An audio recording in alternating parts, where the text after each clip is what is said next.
Pokemon's third version is known as the most accurate and iconic representation of a generation. When you think of Kanto, you don't think of red or blue, you think of yellow. When you think of Hoenn, you don't think of ruby or sapphire, you think of emerald. And especially with Sinnoh, you don't think of diamond or pearl, you think of platinum, obviously. These were the definitive additions that fixed the original game's pacing, added better post-games, and wrapped everything up perfectly. Nowadays though, they are practically unheard of, which does beg the question, what happened to the third version?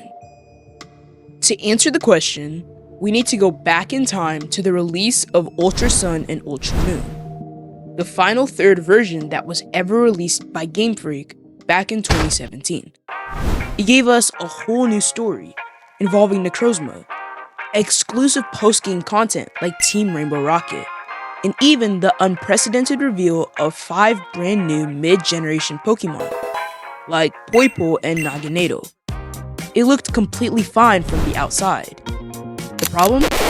It was a full $40. It wouldn't be that big of a deal if it didn't force you to completely reset your progress on a brand new game file. For veteran players, this meant running through the exact same unskippable tutorials on Melamela Island all over again.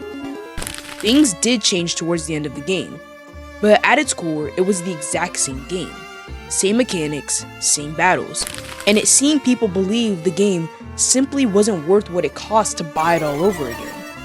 Sales of third version dropped heavily, and Pokemon desperately needed a brand new solution to this formula. And the answer was practically staring right at them. A massive rise in extra downloadable content in gaming prompted the first appearance for Pokemon with the Isle of Armor DLC in the summer of 2020, releasing just a few months after the launch of Sword and Shield.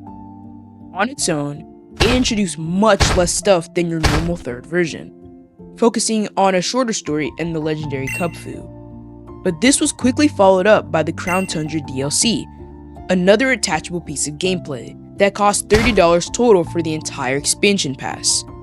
Not only was this significantly cheaper than the old 3DS third versions, but it was also half the price of buying actual standalone Switch games. The best part about this? The expansion pass was for a little over half the amount of content the original Switch games had.